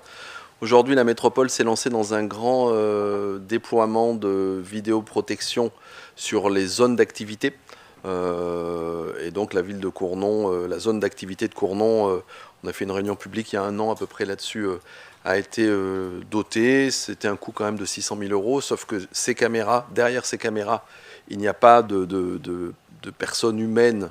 Et en fait, on vient prélever les images si besoin le lendemain ou le surlendemain. La ville de Clermont ayant, elle, un CSU, donc un centre de supervision, c'est-à-dire un centre avec des écrans et des gens derrière ces écrans.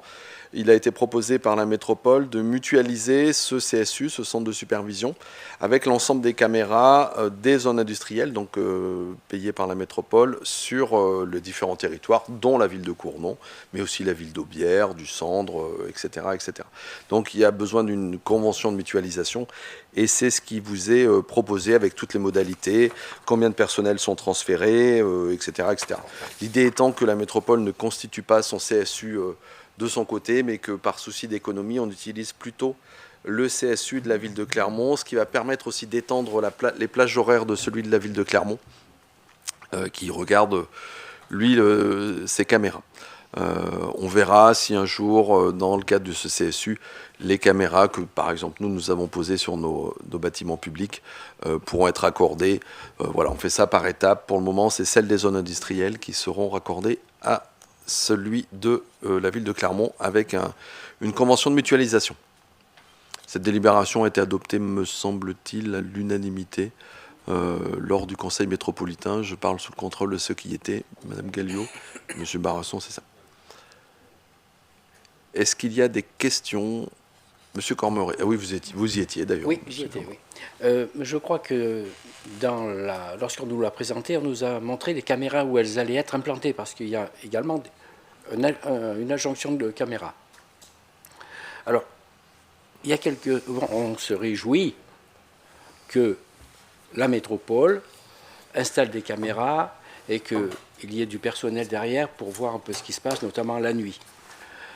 Ce que je regrette, c'est qu'il y a, durant les mandatures précédentes, lorsque l'on réclamait des caméras sur Cournon, cela n'a pas été fait, cela avait été bloqué, notamment par des élus de la majorité d'époque, des élus communistes. Mais quand on voit qu'aujourd'hui en Chine, ils en sont même à la reconnaissance faciale, ça m'étonne un petit peu.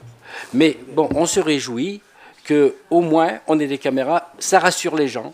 Premièrement, ça rassure les gens. Même s'il n'y a personne derrière, les forces de l'ordre peuvent les visionner ensuite. Et ça donne beaucoup d'indications et ça fait progresser les enquêtes.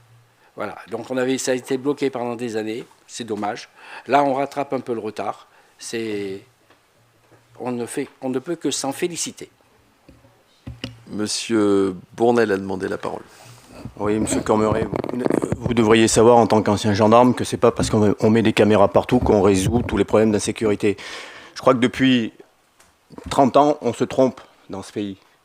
On se trompe à n'agir que sur le côté répressif, et encore en ayant supprimé les moyens. Le parti politique auquel vous adhérez en a été le spécialiste en 2008, avec les conséquences qu'on voit maintenant. Les caméras, c'est c'est la dernière étape d'un process. Effectivement, quand il y a des actes, il faut les condamner. Ce à quoi il faut réfléchir, c'est comment on fait pour éviter tout ça. Donc là, c'est la surenchère. Plus il y a d'événements, plus on met des caméras. On a bien vu, sur la place des Dômes, elles sont utiles les caméras. Capuche, bandana, terminé. Il n'y a même pas 10% des affaires qui sont résolues avec les caméras. Alors qu'effectivement, ça rassure les gens. Mais rassurer les gens, c'est une chose. Assurer leur protection, c'en est une autre. Et tout le travail de prévention pour lequel vous votez contre, puisque vous votez systématiquement contre les budgets, tous les travaux de médiation, je veux dire, vous feriez mieux de vous intéresser à l'état de la PMI, par exemple, à l'état notamment du centre de l'enfance, qui est géré par le conseil départemental, qui est une véritable honte, où tout de suite, il y a des gamins qui devraient être placés, qui sont chez eux. Là, on fait du vrai travail. Et là, on est en plein dedans. Alors là, on va rassurer les gens, on va mettre des caméras partout. Très bien. On met la poussière sur le tapis et on continue. Vous voyez que les caméras, ça fait encore débat, hein, du coup. Oui, Monsieur Cormeret, pardon. Oui, ça fera toujours débat. Mais moi, je peux vous dire qu'on a résolu des affaires grâce à ça. Aujourd'hui, les gens, ils mettent des capuches, etc. Oui, mais ils ont leur démarche. Vous finissez toujours par les reconnaître. Ceci dit, c'est utile. Et mettre la poussière sous le tapis, non, je ne suis pas d'accord. Comme on a déjà pu s'exprimer, il n'y a pas d'autre reprise de parole, on a pu déjà s'exprimer, c'est en fait un faisceau de leviers qu'on doit utiliser, et il ne faut surtout pas en oublier, et M. Bournel a tout à fait raison, la caméra est un des moyens, à côté de la police municipale, à côté des éducateurs, à côté des médiateurs, à côté du travail qu'on peut faire à l'école, à côté du travail qu'on peut faire dans notre centre aéré, etc. Donc je n'ai pas de contradiction idéologique, moi, sur la caméra, même si je dois vous l'avouer, ça fait débat dans la liste de la majorité. Donc là, c'est même pas pour en installer plus, hein, c'est simplement pour mutualiser et les rendre plus efficaces. Mais ce n'est pas l'alpha et l'oméga de la sécurité. Des caméras toutes seules ne résoudraient rien. Voilà. Juste une chose, Allez-y. s'il y avait plus de personnes de police dans les rues le soir et la journée, ça se passerait mieux. On est d'accord. Et des éducateurs et des médiateurs. Alors, revenons à la délibération. Sur cette délibération, y a-t-il d'autres questions? Pas d'autres questions? Des avis contraires? Des abstentions? C'est adopté à l'unanimité et je vous en remercie. Alors, ensuite, c'est encore moi. C'est les garanties d'emprunt, c'est de la ville pratique. Monsieur Pasquito n'étant pas là. C'est les garanties d'emprunt classiques. Il y en a 2 de suite. C'est pour des logements qui sont rue des Alouettes. Vous savez, c'est dans le projet Les Bucoliques, qui est porté par Bouygues Immobilier, mais qui a eu des conventions avec notamment Assemblia, puisque il y a du locatif privé, il y a du privé, mais il y a aussi de l'accession sociale et de la location sociale. Et donc, comme on le fait régulièrement, on vous propose des garanties d'emprunt. On a déjà eu le débat la dernière fois, et M. Rebello avait rappelé tout l'intérêt pour les bailleurs, mais aussi pour nous-mêmes et pour les habitants, que l'on puisse faire ces garanties. Voilà, vous en avez 2 de suite. Je ne vous lis pas le détail du truc. Monsieur le conseiller municipal d'opposition, Monsieur Ramon. Merci, Monsieur Régent. Je voudrais dire que les garanties d'emprunt font courir un risque à la commune d'être mise en demeure de régler auprès de l'organisme prêteur et à première demande un prêt impayé. Le risque zéro n'existe pas. Lorsqu'on voit aujourd'hui les taux de pauvreté et voir aujourd'hui on est obligé de baisser le prix de l'eau pour plus de 20 000 habitants sur la métropole, devrait nous inciter à réfléchir. Les organismes prêteurs ont des sociétés de caution. Je m'étonne d'ailleurs qu'ils n'utilisent pas cette possibilité. Ensuite, sur l'adresse des logements. L'adresse des logements est-elle bien située rue des Alouettes? Parce que sur le plan cadastral, je ne vois aucun débouché sur la rue des Alouettes. À mon avis, c'est la rue de la Mourette ou la rue Françoise Sagan, hein, qui a été votée à un conseil, mais ce n'est pas rue des Alouettes. J'en suis quasiment sûr. Oui, non, mais je pense que vous avez raison. Je pense que vous avez raison, puisqu'il n'y a pas de sortie ici. 14 bis rue des Alouettes. Oui, oui. Donc, il n'y a pas de sortie ici. Voilà. D'ailleurs, si vous le voulez bien, on modifiera. Alors, je ne sais pas comment on peut modifier, mais je pense que l'adressage. Alors, peut-être que quand ça a été fait, l'adresse n'était pas connue. Mais je pense que vous avez raison. Ce n'est pas du bon côté. Je vous laisse continuer. D'autre part, je voudrais savoir aujourd'hui à combien s'élève le montant cumulé des cautions de la ville en faveur des bailleurs sociaux. Est-ce qu'on est entre 50 et 60 millions d'euros?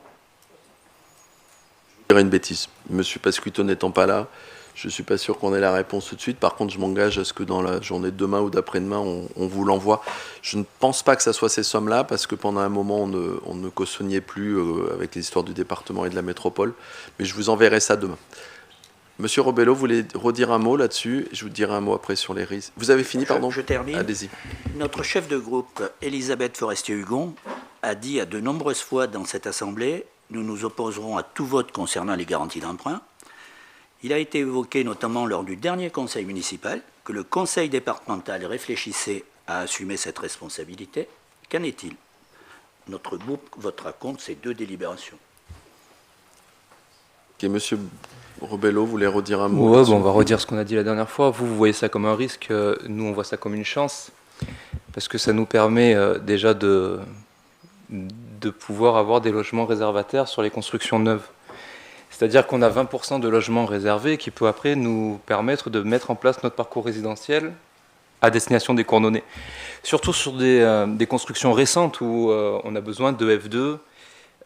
Monsieur Bournel l'a dit au dernier conseil municipal, on a, je crois, 1000 personnes de plus de 80 ans sur la commune, dont beaucoup sont propriétaires, dont beaucoup vont devoir chercher dans les années qui arrivent un logement adapté au grand âge. Et actuellement, sur le patrimoine privé ou public, on n'a pas de logements qui peuvent leur correspondre. D'où l'intérêt pour nous d'avoir du logement qualitatif sur lequel on a des logements réservés pour leur permettre de vendre leur appartement ou leur maison en toute tranquillité et de les reloger sur des appartements avec des portes en 90 pour permettre le passage de fauteuils, d'avoir des bacs de douche ultra plats, des accès sur des extérieurs avec des seuils réduits, enfin tout ce que peut nous proposer Assemblia ou les autres opérateurs du logement social. Voilà. Assemblia, c'est le bailleur social de la métropole en fait, hein. C'est le bailleur social qui... l'adresse a été fournie par la Banque des Territoires, mais on verra comment on peut la corriger. Assemblia, c'est le bailleur de la métropole et qui est composé d'élus. Monsieur Robelot, vous voulez rajouter quelque chose? Non, j'ai oublié parce que ce matin on était en conférence intercommunale du logement à la métropole. Donc, dans le cadre de la réforme du logement, justement, s'interroger sur les futurs réservataires. Donc, la métropole prendra une part de quota de réservation sur le cautionnement des différents prêts demandés par les bailleurs.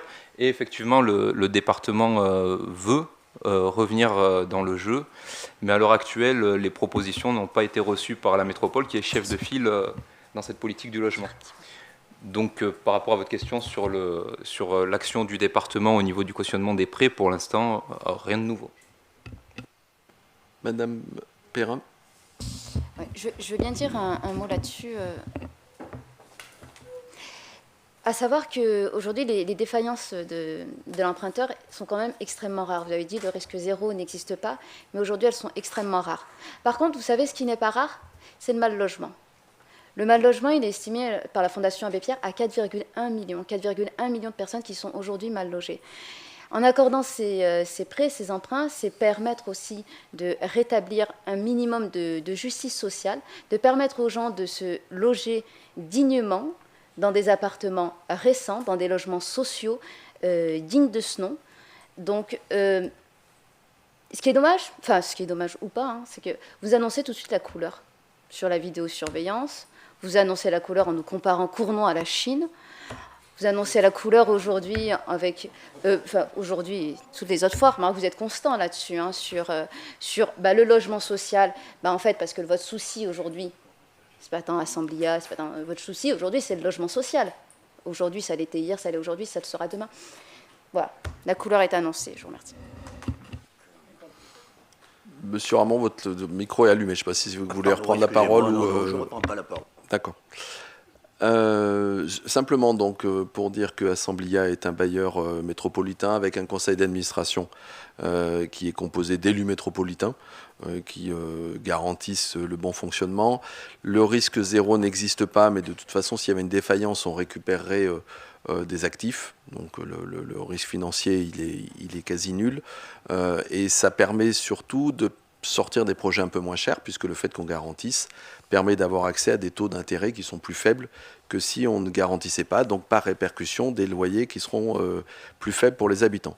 Et dernier point, l'année dernière, nous avons eu un contrôle de la Chambre régionale des comptes, c'était l'année dernière, hein, monsieur le directeur général, oui, qui n'a absolument pas relevé une quelconque anomalie ou part trop importante de ces cautionnements. Par contre, on vous renvoie ça d'ici la fin de semaine. Alors, on passe au vote. Des avis contraires, donc 4. Des abstentions, c'est adopté. Le rapport numéro 27, c'est la même chose, hein, c'est des autres logements. Pareil, il y a la même chose sur l'adresse. Hein. Des avis contraires, 4. Des abstentions, non, c'est adopté. Ensuite, c'est une délibération sur la convention qu'on fait chaque année. Vous savez, on met à disposition des services de la ville pour Clermont-Auvergne Métropole, notamment nos espaces verts, mais aussi nos garages, l'entretien du patrimoine, etc. Vous allez voir, il y a 2 délibérations. Une première qui fait le bilan de ce qui s'est passé en 2002 et une suivante qui fait le prévisionnel pour 2023. Pour 2022, on regarde ce qui avait été annoncé l'année dernière pour le prévisionnel 2022 a bien été mis en œuvre, puisqu'il y a des enjeux financiers, temps d'heures de travail, temps de matériel prêté, etc. Donc c'est un réajustement. Et donc on s'aperçoit qu'il y a une différence entre ce qui était prévu et ce qui avait été estimé et ce qui s'est réellement passé de 24 725 € en la faveur de Cournon. Ça aurait pu être dans l'autre sens, mais en la faveur de notre ville. Donc c'est l'inflation et le point d'indice qui ont fait ça. Merci des détails. Et donc, on sollicite le remboursement à la métropole de la différence entre ce qui avait été estimé à cette époque-là, donc en juillet 2021 pour l'année, non, en juillet 2022 pour l'année 2022, et ce qui s'est réellement fait. Donc, on va facturer à la métropole 24 725 €. Pas de souci, je suppose. Pas d'avis contraire, pas d'abstention, c'est adopté à l'unanimité.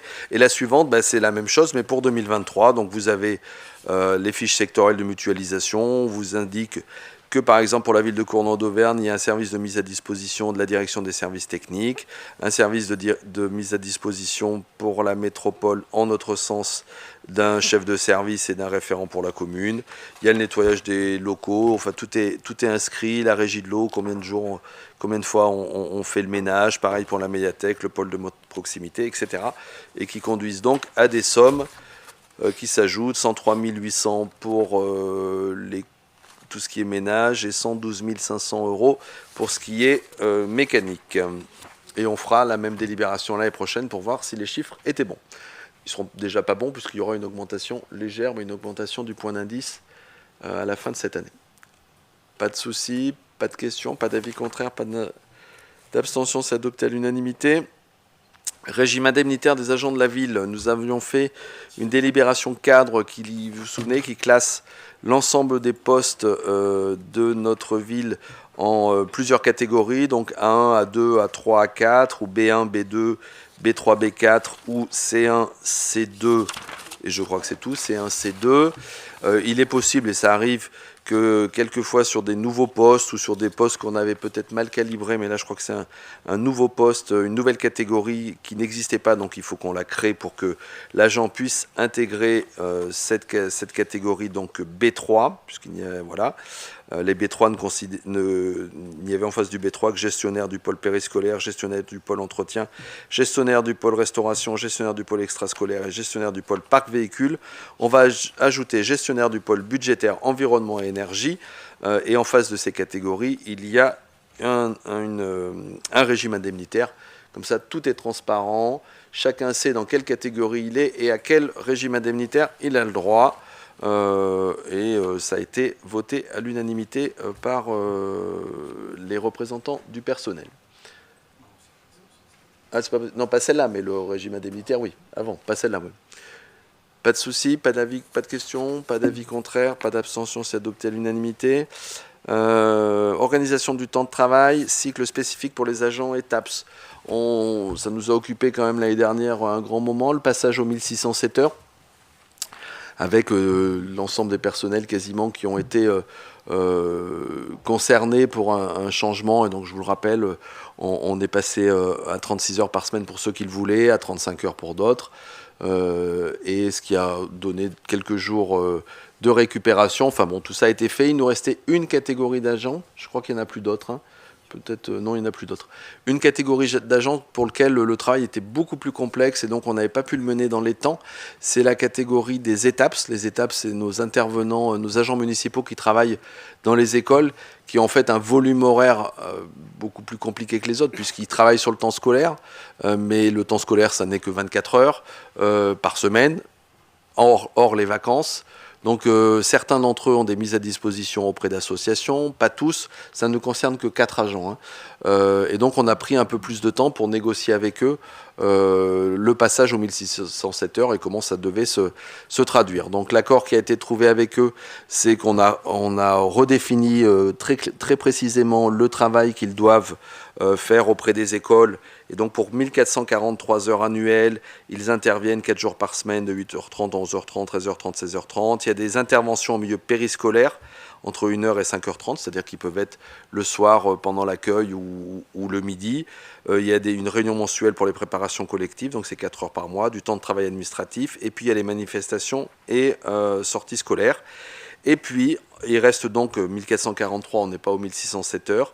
Sur les 164 heures qu'il reste, on a négocié avec eux des interventions qui peuvent prendre plusieurs formes et qui seront fixées individuellement avec chacun. Ça commence d'ailleurs pour l'un cet été, puisqu'il y en a un qui va qui a le diplôme du BNSSA et donc qui va faire la surveillance du plan d'eau, de la plage du plan d'eau pendant une quinzaine de jours au mois d'août, mais ça peut être aussi l'organisation de stages multi-activités sportives pendant les vacances scolaires.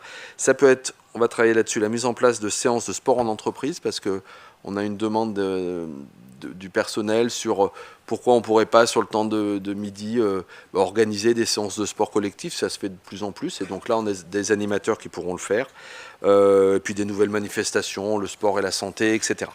Donc pour eux, c'est un peu plus d'heures consacrées à la vie municipale, mais c'était cohérent avec le reste de cette démarche des 1607 heures qui a nécessité que chacun retrouve un volume d'heures qui était demandé par la législation. On ne va pas refaire le débat là-dessus. Mais pour ces 4 étapes, c'était un peu spécifique, donc on a pris un peu plus de temps. Et c'est la délibération qui vous est proposée aujourd'hui, pour qu'il soit traité comme tout le monde. Pas de questions ? Chantal, oui. Madame Droz, pardon. C'est pas grave. Je peux juste intervenir sur la photo. C'est la journée handisport qui a été donnée dans les écoles de Cournan sur les CM2, qui a été, moi j'y suis passée, les enfants ont adoré. On avait trois circuits, un circuit avec des fauteuils, c'est assez surprenant, qui se manipule vraiment très bien. Un circuit, c'est une étape qui a les yeux bandés avec un ballon qui a des grelots, où en fait il devait arrêter le ballon. Et après, à gauche, c'était une partie d'escrime. Voilà, donc c'est juste pour vous faire connaître ces 2 journées, puisqu'il y a eu 2 journées qui étaient animées par les étapes et qui a été un vrai succès. Comme ça a été un vrai succès, on vous proposera normalement en décision modificative du budget à la rentrée l'achat de chaises roulantes sportives pour que ça puisse aussi devenir plus simple d'organiser ces activités, puisque là on les loue à chaque fois, donc on va les acheter. En termes d'inclusion, ça sera un bon signal qu'on envoie. Pas d'autres commentaires, pas d'avis contraire, pas d'abstention, c'est adopté à l'unanimité. Madame Alexandre, pour une convention de mise à disposition, FACC Escrime. Oui, alors c'est une convention que l'on passe chaque année depuis de très très nombreuses années. Nous avons un accord particulier avec l'association, la FACC Escrime.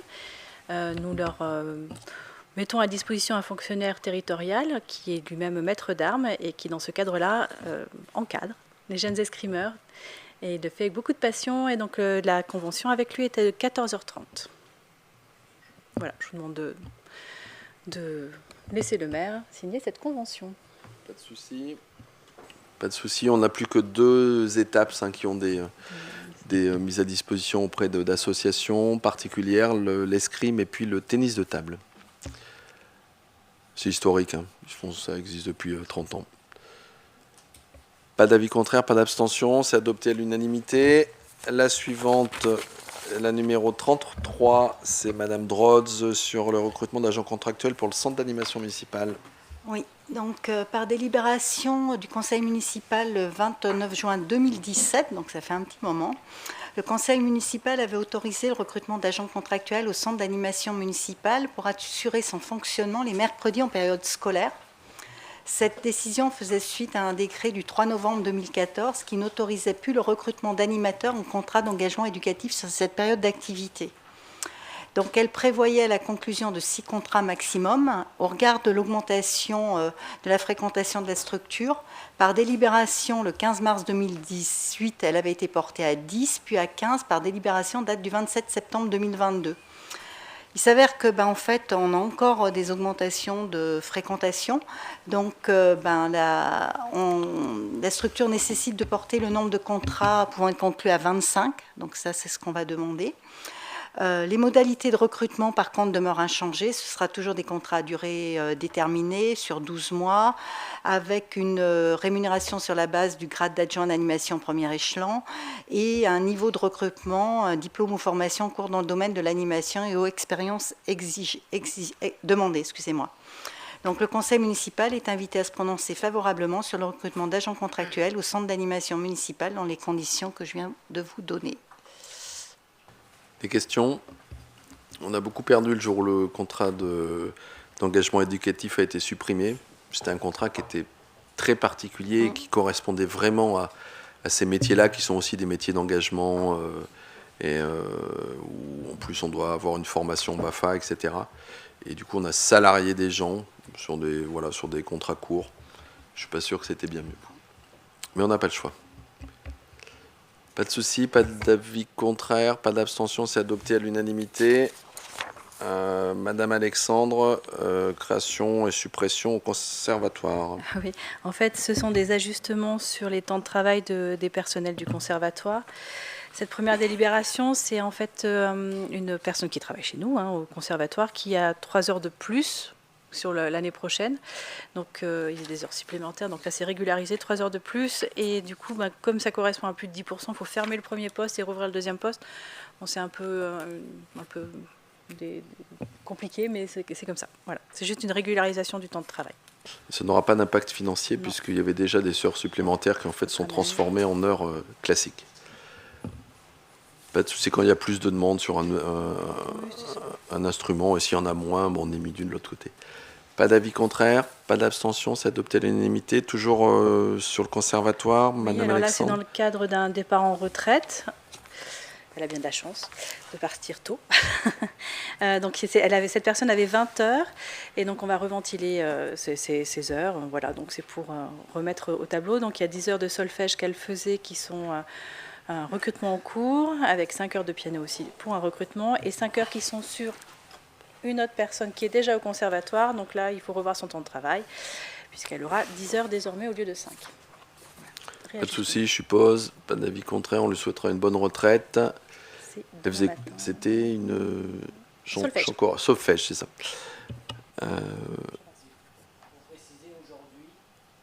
Il y a la remise des médailles. Samedi, et hier et aujourd'hui, elle faisait les répétitions pour le spectacle du soir. Tout à fait. Gratuitement. C'est un vrai engagement. Oui, ils sont tous. Alors, merci, monsieur. C'est vrai qu'ils sont très, très engagés. On a beaucoup de chance d'avoir un conservatoire très engagé et très présent sur Cournon, qui fait beaucoup de choses en dehors.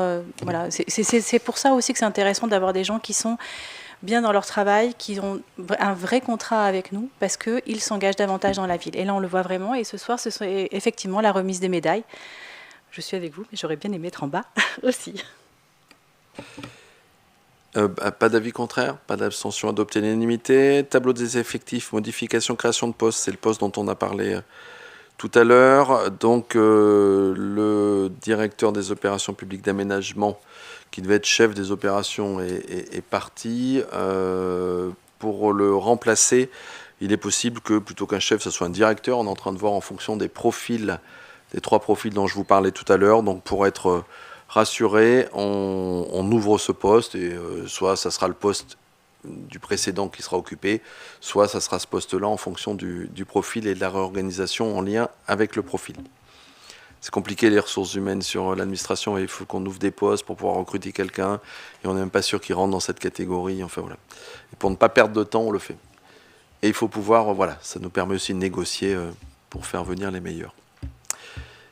Des questions, des avis contraires, des abstentions, c'est adopté à l'unanimité. Ensuite, vous avez tout un tas d'ouvertures de postes qui sont liées à des réussites au concours. Donc, il y a un poste d'agent de maîtrise, un poste à temps complet, et dans la filière administrative, un poste d'attaché territorial. Donc, on a la responsable adjointe des ressources humaines des RH qui a obtenu brillamment, parce qu'elle a eu, je crois, 19 à l'oral, me semble-t-il, c'est ça ? Qui a obtenu brillamment son concours d'attaché. Et donc, on va la nommer attachée puisqu'elle fait ces fonctions-là. Et puis ensuite, il y a des ouvertures de postes qui sont liées. C'est des postes vacants, il n'y a pas de création ici.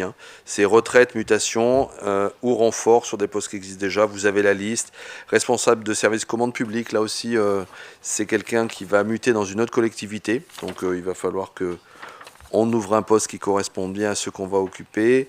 Vous avez des postes de rédacteurs territoriaux, des postes d'adjoints. C'est la responsable qui était la responsable adjointe des RH, celle qui a eu son poste d'attaché. Du coup, il faut qu'on embauche un rédacteur à sa place. Des adjoints administratifs. Bon, vous avez la liste. Il n'y a pas de création et c'est des évolutions liées à des concours ou liées à des remplacements, liées à des départs à la retraite ou des mutations. Y a-t-il des questions sur cette délibération, des avis contraires, des abstentions? C'est adopté à l'unanimité. Du coup, le rapport numéro 38. Le rapport numéro 38 en administration générale. Donc, Monsieur Ramon a été installé lors du dernier conseil municipal en remplacement de Monsieur Yannick Prière, qui était conseiller municipal démissionnaire. Donc, nous avons installé Monsieur Ramon. Il s'agit maintenant de modifier les commissions municipales dans leur composition. Monsieur Ramon a proposé de pouvoir remplacer nom pour nom Monsieur Prière dans les deux commissions dans lesquelles il siégeait, c'est-à-dire la ville éducative, inclusive et protectrice et la ville durable et redessinée. Il y aura d'autres remplacements, notamment au CST, donc on vous interrogera pour savoir si vous voulez y être, mais ça c'est un arrêté. C'est vous qui y serez. Donc là, pardon, c'est un arrêté que je prendrai, donc je signerai. Je crois qu'on a regardé, il n'y a peut-être pas d'autres endroits. Donc je vous remercie de le faire comme ça nous évite de recomposer toutes les commissions, ce qui est un petit peu long et fastidieux. Si vous en êtes d'accord, sauf si quelqu'un s'y oppose, je vous propose un vote à main levée. Parce que, voilà, tout le monde est d'accord. Et je vous propose donc le remplacement de M. Yannick Prière par M. Ramon dans ces deux commissions, plus la signature d'un arrêté pour le CST. Pas d'opposition, pas d'abstention. Je vous remercie et on va pouvoir commencer ce travail-là. Monsieur Métria, l'autorisation de travaux, je crois que vous en avez parlé tout à l'heure. Oui, maintenant qu'on a voté tout à l'heure, il a pris une délibération pour une convention de mise à disposition de la parcelle BX66 et BX67, donc avenue de la République, donc c'est l'ancien garage Citroën. Il convient d'autoriser monsieur le maire à déposer dans les jours qui viennent ou les semaines qui viennent, ça va dépendre un petit peu du travail avec la personne qu'il faut reloger, une déclaration de travaux pour pouvoir mettre ce bâtiment en conformité par rapport à l'activité du commerce qu'on va accueillir, et puis en conformité électricité, accessibilité, sécurité incendie, le cas échéant, en fonction des travaux à faire. Voilà. Donc c'est juste pour autoriser monsieur le maire à déposer une déclaration de travaux dans les jours qui viennent. C'est technique, pas de souci. Pas d'avis contraire, pas d'abstention, c'est adopté à l'unanimité. La suivante, c'est une convention de mutualisation avec le CCAS. Vous savez qu'on est vraiment en recherche d'économie le plus possible et une des clés, c'est de réussir à associer le CCAS et la ville sur différents marchés de façon à avoir une superficie la plus importante. Donc là, on vous propose de passer il faut qu'on passe une convention pour créer un groupement de commandes. Donc là, c'est pour les assurances. Le CCAS a fait la liste des assurances potentielles. Voilà, sur les risques statutaires, l'assureur du CCAS a résilié le contrat existant obligeant le CCAS à trouver une solution alternative dans les meilleurs délais. C'est pourquoi, ayant adhéré au centre de gestion pour l'assurance des risques statutaires, il n'est plus nécessaire d'assurer ce risque pour ce membre du groupement. Donc on modifie le groupement. Le groupement avant était commun ville CCAS, notamment sur l'assurance statutaire, mais ce n'est plus la peine, puisque le centre de gestion, le CCAS, passe par le centre de gestion. Je ne sais pas si j'étais très clair, mais c'est pour faire des économies, et ça permet au CCAS d'être assuré. Pas de souci, pas d'avis contraire, pas d'abstention, c'est adopté à l'unanimité. La même chose, là c'est pour le groupement de commandes, donc là on crée un groupement de commandes pour la gestion de la maintenance des installations thermiques. On va passer le marché en fin d'année. C'est ceux qui gèrent toutes les chaudières, mais aussi la climatisation, notamment à l'EHPAD où on a eu des soucis. Enfin voilà. Et donc on fait là un groupement de commandes pour avoir une surface plus importante et donc espérer avoir des prix plus attractifs et plus intéressants. Pas de souci, pas d'avis contraire, pas d'abstention, c'est adopté à l'unanimité. Je dois vous lire quelques décisions que j'ai prises. Ce développement durable, demande de subvention au titre de l'appel à projet pour la renaturation des villes, c'est auprès de l'agence de l'eau, c'est pour le cœur de ville. Donc on a demandé une subvention pour un montant de 2 millions d'euros. Voilà. Quand j'aurai le résultat, je vous le donnerai. Et puis on a ouvert une ligne de trésorerie avec la caisse d'épargne sur le budget principal pour un montant mobilisable de 1 300 000 euros. Vous avez tout le détail. Et puis la rétrocession d'une case de columbarium. Vous savez que des fois, quelquefois, les gens ne veulent plus être dans le columbarium, enfin pas les gens, mais leur famille, et donc trouvent un autre système. Donc on reprend le columbarium. Et donc vous avez deux cas ici, une rétrocession à 2 personnes, et donc on leur rembourse la somme restant qu'ils avaient déjà payée pour les années à venir. Voilà, je vous remercie beaucoup pour la sérénité de ces débats, pour votre attention et pour la rapidité. 2 heures, ça me paraît très bien. Je remercie les spectateurs, je ne sais pas s'ils étaient très nombreux, mais en tout cas j'espère qu'ils ont été intéressés.